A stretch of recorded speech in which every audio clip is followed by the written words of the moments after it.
Ketegangan antara Indonesia dan Malaysia kerap muncul dalam berbagai isu, baik politik, ekonomi, maupun perbatasan. Salah satu insiden terbaru yang memanaskan hubungan kedua negara adalah penembakan warga negara Indonesia, WNI, oleh otoritas Malaysia. Insiden ini langsung mendapat perhatian serius dari Presiden Prabowo Subianto yang mengultimatum agar dilakukan investigasi menyeluruh. Dalam pernyataannya, Prabowo menegaskan bahwa TNI dan Polri harus senantiasa membela rakyat Indonesia serta berperan sebagai penegak dan penjaga kedaulatan negara. Dalam pernyataannya kepada pimpinan TNI dan Polri, Presiden Prabowo menekankan pentingnya peran mereka dalam menjaga keamanan dan kedaulatan negara. Ia mengingatkan bahwa rakyat telah memberikan kepercayaan besar kepada institusi tersebut.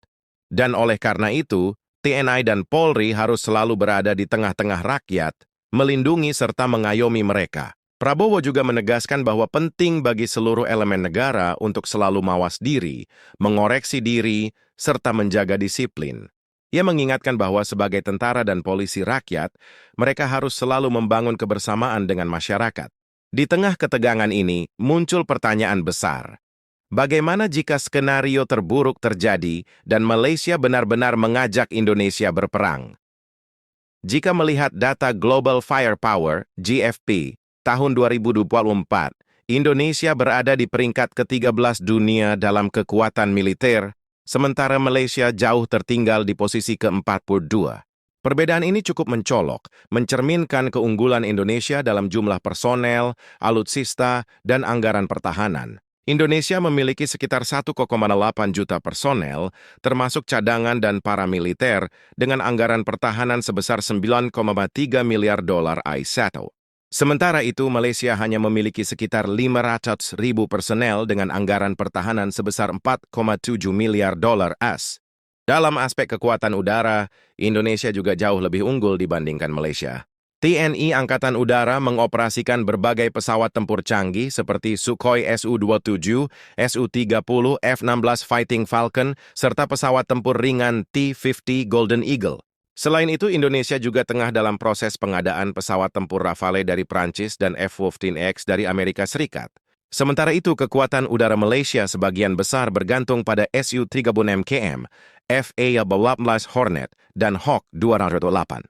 Dengan jumlah pesawat tempur yang lebih sedikit serta keterbatasan anggaran, Malaysia tidak memiliki keunggulan udara yang berarti dibandingkan Indonesia. Sebagai negara kepulauan, Indonesia juga memiliki kekuatan maritim yang lebih dominan dibandingkan Malaysia. TNI Angkatan Laut mengoperasikan berbagai kapal perang termasuk kapal selam kelas Nagapasa, fregat kelas Marta Dinata, serta korvet kelas Diponegoro. Indonesia terus memperkuat armada lautnya dengan kapal perang baru yang lebih modern. Sebaliknya, Tentara Laut Diraja Malaysia, TLDM, memiliki jumlah kapal yang jauh lebih sedikit, dengan lebih banyak bergantung pada kapal patroli serta korvet ringan. Dengan armada yang lebih kecil, Malaysia akan menghadapi kesulitan besar jika harus berhadapan dengan Indonesia dalam konflik maritim. Dalam hal kekuatan darat, Indonesia juga lebih unggul dibandingkan Malaysia. TNI Angkatan Darat memiliki jumlah personel yang lebih besar dan lebih terlatih, termasuk unit elit seperti Kopassus, Kostrat, dan Marinir yang memiliki pengalaman tempur tinggi. Peralatan tempur darat Indonesia juga lebih variatif, dengan berbagai kendaraan lapis baja, artileri canggih, serta sistem pertahanan udara yang kuat. Sementara itu, Tentara Darat Malaysia memiliki pasukan darat yang lebih kecil, meskipun mereka memiliki unit elit seperti Grup Gerak Khas, GGK, dan Pascal. Namun, dari segi jumlah dan pengalaman tempur, Malaysia masih kalah jauh dibandingkan Indonesia. Dalam skenario perang darat, Indonesia diperkirakan akan lebih dominan. Selain faktor militer, dukungan dari negara lain juga dapat memainkan peran penting dalam skenario konflik ini. Indonesia memiliki hubungan baik dengan Rusia dan China, yang bisa menjadi pemasok utama senjata dan teknologi militer. Selain itu, hubungan baik dengan negara-negara ASEAN serta dunia Islam juga dapat menjadi faktor pendukung.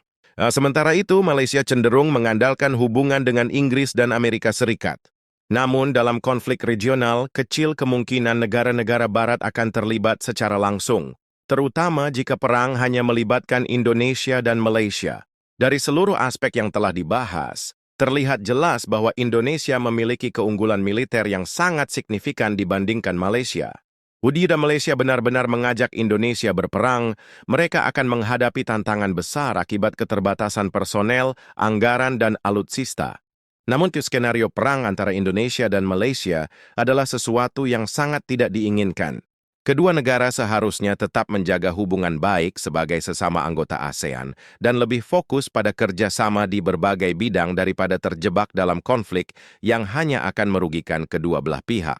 Bagaimanapun, jika skenario terburuk terjadi, Indonesia telah menunjukkan bahwa mereka memiliki kemampuan militer yang cukup untuk mempertahankan kedaulatannya serta merespons ancaman dari manapun datangnya.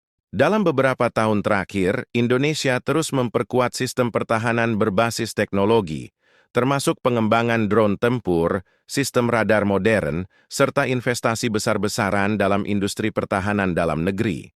Modernisasi alutsista juga terus dilakukan, termasuk pembelian kendaraan tempur terbaru serta peningkatan sistem rudal pertahanan udara.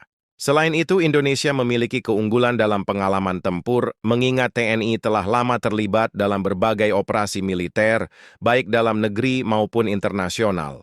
Operasi di daerah konflik seperti Papua dan Aceh, serta berbagai misi perdamaian di bawah bendera PBB, telah meningkatkan kemampuan tempur pasukan Indonesia secara signifikan. Sebaliknya, Malaysia tidak memiliki pengalaman tempur yang sebanding, yang dapat menjadi kelemahan besar dalam skenario perang nyata. Selain keunggulan dalam persenjataan dan pengalaman tempur, Indonesia juga memiliki potensi besar dalam perang siber. Dengan semakin meningkatnya ancaman digital, perang di masa depan tidak hanya akan bergantung pada kekuatan militer konvensional, tetapi juga pada kemampuan dalam menghadapi serangan siber.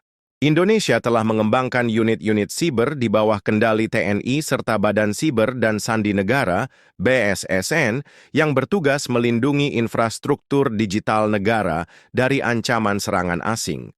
Dengan semua keunggulan ini, Indonesia tidak hanya siap mempertahankan kedaulatannya, tetapi juga memperkuat posisinya sebagai kekuatan utama di kawasan Asia Tenggara.